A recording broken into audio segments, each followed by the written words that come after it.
Shri mites ఛానల్కు స్వాగతం. ఈ రోజు మనం ఒక చందమామ కథ చెప్పుకుందాము. కథ పేరు రాజుగారి సమస్య. ఒక నగరానికి ఒక రాజు ఉండేవాడు. ఆయన ఏమంత తెలివితేటలు గలవాడు కాడు. ఒకనాడు ఒక బ్రాహ్మణుడు రాజుగారి ఇంట పురాణం చదువుతూ యమలోకం గురించి, అక్కడ రకరకాల పాపాలు చేసిన వాళ్లు పొందే కఠిన శిక్షలను గురించి చదివి వినిపించాడు.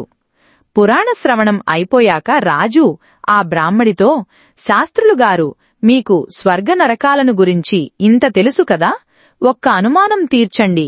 మనకు తెలిసినంతవరకు పైన ఆకాశమున్నది, కింద భూమి ఉన్నది. ఈ భూలోకంలో అనేక విధములైన ప్రాణులున్నాయి. వీటిలో కొన్ని స్వర్గానికి, మరికొన్ని నరకానికి ఎలా పోతాయి? ఈ విషయం కొంచెం వివరించి చెప్పగలరా అన్నాడు. ఈ ప్రశ్న వినగానే బ్రాహ్మడి ముందు ఆశ్చర్యపోయి తరువాత భయపడ్డాడు. సమాధానం చెప్పలేకపోతే రాజు ఏం చేస్తాడోనని.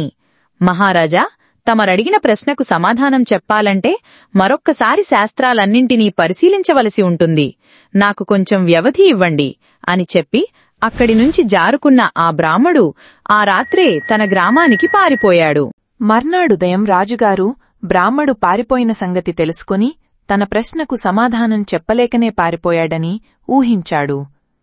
తన ప్రశ్న చాలా గొప్పది అయి ఉంటుందనుకుని ఆ రాజు కనబడ్డవారినందరినీ మాటిమాటికి అదే ప్రశ్న అడగసాగాడు. త్వరలోనే రాజ్యంలో అందరికీ రాజుగారి సమస్య గురించి తెలిసిపోయింది. పురాణం చెప్పే బ్రాహ్మడికి ఒక కొడుకు ఉండేవాడు. వాడు వట్టి రాలుగాయ, అస్తమాను తల్లిని వేధించుకు తినేవాడు. ఒకనాడు ఆమె గోధుమలు విసురుతుండగా కొడుకు వచ్చి వేధించాడు. వెదవా, అవతలికి పో, ఆ రాజుగారి సమస్య నీకు వచ్చినా బాగుండేది అన్నది తల్లి విసుక్కుంటూ. అరరే, సమస్యలు సామాన్యులమైన మనబోటివాళ్లకే కాకుండా రాజుగారిక్కూడా వస్తాయా? మరీ విచిత్రంగా ఉందే. అయినా ఏమిటా సమస్య అని కొడుకు అడిగాడు, తల్లికెదురుగా కూర్చొని తాను కూడా తిరగలి విసురుతూ. మనకు కనబడేది పైన ఆకాశము, కింద భూమి మాత్రమే గదా. ఈ భూమిమీద కోట్ల సంఖ్యలో ఉండే ప్రాణులు కొన్ని స్వర్గానికి, మరికొన్ని నరకానికి ఎలా పోతున్నాయో రాజుగారికి ఎవరన్నా చెప్పాలట. అది రాజుగారి సమస్య అంటూ బ్రాహ్మడి భార్య తిరగలి పైరాయి ఎత్తి చూసింది. అప్పుడు తిరగట్లో కొన్ని గింజలు నలిగి ఉండటమూ, మరికొన్ని నలగకుండా ఉండటమూ బ్రాహ్మడి కొడుకు పరిశీలించి చూశాడు. వెంటనే వాడికేదో తట్టింది. వాడు అప్పటికప్పుడే బయలుదేరి సరాసరి రాజభవనం దగ్గరికి వెళ్లి, నాకు రాజుగారి దర్శనం కావాలి అని ద్వారపాలకులను అడిగాడు. వాడి అవతారం చూసి, రాజుగారు నీబోటి వాళ్లకు దర్శనం ఇవ్వరు అన్నారు ద్వారపాలకులు. నేను రాజుగారి సమస్య తీర్చటానికి వచ్చాను, ఈ మాట రాజుగారికి చెప్పండి అన్నాడు బ్రాహ్మడి కొడుకు. తన సమస్య తీర్చేవాడు వచ్చాడనగానే రాజు బ్రాహ్మడి కొడుకును లోపలికి రానివ్వమని ఆజ్ఞ ఇచ్చాడు. కాని తీరా వాడి వాలకం చూశాక రాజుగారికి వాడి పట్ల నమ్మకం చిక్కలేదు. నా సమస్య నీకు సరిగా అర్థమైందా? నువ్వు నిజంగా సమాధానం చెప్పగలమా అన్నాడు రాజువాడితో. నోటితో చెప్పటం కాడు ప్రభువులు, అనుమతిస్తే ప్రత్యక్షంగా చూపిస్తాను అన్నాడు బ్రాహ్మడి కొడుకు. రాజుగారు వెంటనే తన ప్రధాన సభికులందరితో సభ తీరి బ్రాహ్మడి కొడుకును తన సమస్యకు సమాధానం చెప్పమన్నాడు. ఒక తిరగలి, ఇన్ని గోధుమలు తెప్పించండి అన్నాడు బ్రాహ్మడి కొడుకు. తిరగలి, గోధుమలు వచ్చాయి.